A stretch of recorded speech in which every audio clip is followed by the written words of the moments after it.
But this video is called How Ukraine Won the First Phase of the War, Modern Warfare Documentary. Nevertheless, by December, Russia started making demands for NATO to guarantee that Ukraine would never join the organization, that the alliance would withdraw its forces from countries that joined the alliance after 1997, that NATO would stop its expansion, that NATO would seek agreement with Russia for any activities in Ukraine, Eastern Europe, the Caucasus, and Central Asia. You can make demands, okay, but sometimes some demands are so unbelievably unreasonable, you can never expect someone to accept them. It's like me knocking on your door and saying, we now have occupation of your house. It is my house now. Please leave. You have 10 minutes to leave. Get out. We own this property. I know that sounds hyperbolic, but that's exactly what they're offering. That's basically what they're saying to some of the new states that join NATO, aren't they? Please leave NATO, so potentially can leave us with a possible opportunity for expansion. It's an unbelievably unreasonable demand. Naturally, the United States and its allies rejected these proposals. Despite the Russian assurances and attempts of Western leaders like French President Emmanuel Macron to find common ground, the tensions continued growing.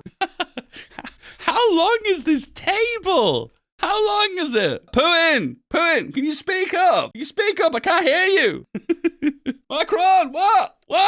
The 17th of February, forces of the unrecognized Donetsk and Luhansk People's Republics and Ukraine accused each other of shelling. Unrecognized governments of Donetsk and Luhansk ordered the evacuation of their populations. So these breakaway states here, what is their rationale for their breakaway? So my presumption, I'm going to give you the Western narrative here, is that these separatist states were getting funding and arms from Russia, favor Russia in these circumstances to potentially destabilize this region. That was my understanding. So I suppose I need to know the argument from the other side here. Let's just say it was spun in the other direction. What was the Ukraine government doing to cause these people to break away if we were to spin it in the other direction? On the 21st of February 2022, the Russian President Vladimir Putin made a threatening speech, questioning Ukrainian statehood and calling it a Bolshevik-created entity. On the same day, Russia became the first country to recognize the so-called Donetsk People's Republic and Luhansk People's Republic, justifying this step by claiming that a genocide had been committed by the Ukrainian government and neo-Nazi groups against Russian-speaking people in Donbass. All right, so that's the justification. They said that the Ukrainian government was committing genocide towards Russian ethnic people or Russian-speaking people in these two breakaway states. Is there any evidence for that? I'm trying to vouch for both sides here, guys. I can hear you guys in the comment section. You're screaming that this video is biased or Dave's being biased. I'm trying to vouch for both sides here. A military conflict in Ukraine, which started in 2014, turned into a full-scale war with Russia's invasion of total active personnel of approximately 900,000, along with up to 40,000 separatists from Donetsk and Luhansk, later joined by a few thousand troops from Syria and separatist republics of Abkhazia and Ossetia. This is quite a common strategy you see in puppet breakaway states. They will militarize these breakaway states. There was the two breakaway states in Georgia when they invaded Georgia like 4 or 5, actually it was about 10 years ago, wasn't it? They militarize these states and they recruit mass number of people within these states. If you think about it, a very large, overwhelmingly military state that's a breakaway state, an overwhelming amount of authority to keep the status quo. Because at the end of the day, the military has a lot of might overall anyway. And again, the added bonus is you get to use these puppet battalions as your main force for invading other countries, I suppose, because they're unbelievably loyal to Russia. They're seen as liberators. The later events demonstrated that Russia failed to achieve its goal, as the Ukrainian military infrastructure, albeit heavily damaged, managed to mostly stay intact. This was followed by a ground offensive in 4 general directions. The northern offensive by the Russian troops deployed in Belarus towards the capital, Kyiv. The eastern offensive from Belgorod towards Kharkiv. The Donbass southeastern offensive from the territories controlled by pro-Russian separatists and Voronezh towards the Ukrainian-controlled territories of the Donetsk and Luhansk oblasts. And the southern offensive from Crimea towards Kherson, Mykolaiv, and ultimately Odessa. It looks like the Russian strategy was to rapidly advance towards major urban centers, taking large cities like Kyiv, Kharkiv, and Odessa as soon as possible to break the morale and resolve of the Ukrainians and force the government to capitulate. One thing that gets me, though, is that Ukraine is such an unbelievably massive country. I can imagine Putin potentially looking at examples of the USSR trying to overthrow puppet states that may have become disloyal, such as Czechoslovakia or Hungary, and there's historical examples of that. Sure, they put up resistance, but for the most part, the Soviet might of their army were able to just roll in and flip the ideologies back to the Soviet Union. The difference is Ukraine's been independent for 30 years now. I guess maybe he was misled to believe that this nation would just keel over, you know? Russia made the most significant advance on the southern front, where the 58th Combined Arms Army, CAA, advanced for about 60 kilometers, pushing the Ukrainian 57th Motorized Brigade back and taking the North Crimean Canal and reaching the outskirts of Kherson. On the northern front, the 35th CAA took Chernobyl and the Chernobyl power plant, while the 36th CAA pushed towards the capital Kyiv, bypassing Chernihiv. How has he got this information about the movements of individual battalions, brigades, and divisions? The Ukrainian 1st Tank Brigade managed to halt the Russian advance, as it failed to capture the city of Chernihiv. The 41st CAA's advance towards Kyiv from Sumy was also halted in the outskirts of Sumy by the 56th Motorized Brigade. The Russian airborne attack on the Hostomel airport near Kyiv by the elite 31st Guards Air Assault Brigade of the Russian VD. Oh, there was a lot of misinformation about this, how they landed and they were undersupplied and they got massacred. Elite. Interesting to see what he's going to say about that. Airborne army also failed after a Ukrainian counterattack. Oh, the rapid he actually capture of supports the Kharkiv did not Ukrainian happen account either, on that. Okay. as the 1st Guards Tank Army could not break the resistance of the Ukrainian 92nd Mechanized Brigade. The advance of the Luhansk militia and the Russian 20th CAA towards Severodonetsk met the resistance of the Ukrainian 53rd Brigade, with heavy fighting around the town of Shtastya. Elements of the 8th CAA and the Donetsk militia pushed the 54th Mechanized Brigade towards the northwest from the Ukrainian DNR line of contact, and the 56th Motorized Brigade towards the east along the Black Sea shore, with heavy fighting around Mariupol, but failed to reach its overall goals of taking over the rest of Donetsk Oblast and breaking the Ukrainian resistance. Similarly unable to take the city of Kharkiv with a direct assault, the 1st Guards Tank Army divided into two groups to bypass the city, to possibly envelop the Ukrainian units in the city or move towards Kyiv. Do you want something that's misleading about playing Hoi 4 is encirclements in Hoi 4 are like so dead easy. The only way you could recreate encirclements in Hoi 4 accurately, divisions that are encircled should actually fight harder and not have big penalties. I know that kind of goes against the whole idea of encirclement, but it kind of feels like in this war, it feels like the areas that have got encircled seem to be fighting harder than the ones that are fighting in the open. Do you know what I mean? Urban areas seem to hold out for such a long time. It might be due to the modern doctrines. It might be due to the way guerrilla warfare has evolved. It might be due to the weaponry of a modern era. I'm sorry I keep using Hoi as an example. It's our map game boyos. We're map game boyos. It feels like it's really easy to take cities and victory points in Hoi. You know what I mean? It seems like in IRL, these areas are like defensive strongholds, and it's really, really difficult to take them. While also sending units towards the city of Mykolaiv. Other elements of the 58th CAA were engaged in fighting to seize Melitopol. Oh my god, look at that guy. Units Look towards at the that city of guys. Mykolaiv. He's snaking. Other elements of the 58th CAA were engaged in Converts fighting one to seize battalion Melitopol, horses. along with advancing towards Enerhodar and the Zaporizhian power plant in the north. The valiant defense of Ukraine caught the West by surprise, as contrary to almost unanimous expectation of the fall of Ukraine, the Ukrainian army remained a force capable of defending the country.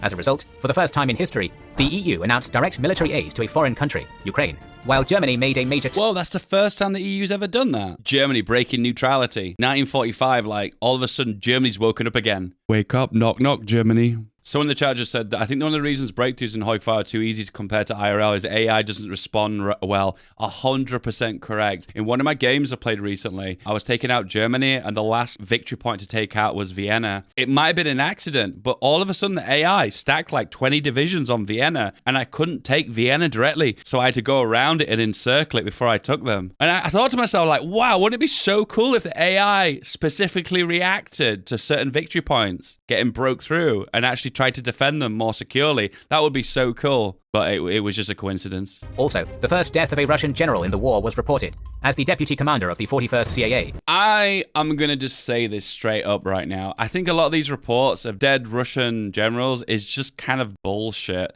Someone would have to show me data that these generals are dying to a higher degree than normal. There's been loads of reports on Twitter suggesting Russian generals have died. And I need to know, is this disproportionately higher? And is there an actual logical reason why the Russian generals are dying because they're closer to the front line? Because once again, you're always biased, aren't you? Because if you see something of a Russian general dying, maybe if you're pro-Ukraine, obviously there's maybe some satisfaction from that. If you're not seeing casualties on the other side, you have no way of knowing how proportional these are, or whether they even are really dead, you know? One of the rumors, once again, rumors, don't take them too seriously because the fog of war clouds all judgments at the minute. There was a lot of rumors that the Russians had lower than normal morale, and hence the reason why they weren't achieving their objectives as efficiently. and that would suggest sending the generals to the front line to boost morale would actually make sense.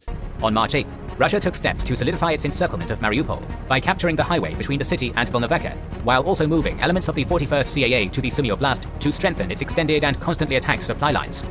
On the 9th to the 12th, the Ukrainian 1st Tank Division managed to repel the Russian offensive by the 90th Tank Division and the 55th Motorized Rifle Brigade on Chernihiv, along with establishing a connection with the pocket of resistance in Nishin. One thing that's surprising me about this is that the amount of major cities and towns that were taken by the Russians. This was like a line that got repeated over and over again, that no major cities had fallen to the Russians. And that clearly is a lie, that isn't it? Because there's a lot of towns, a lot of territory, and a lot of cities that's fallen. The infamous tank column northwest of Kyiv by now had dispersed and redeployed elsewhere. The most important event of the 13th to 16th of March was the ballistic strike at the Avariv training center near Lviv, as the Russian Defense Ministry claimed that 180 mercenaries were killed in this strike on the base, where training of foreign volunteers was conducted.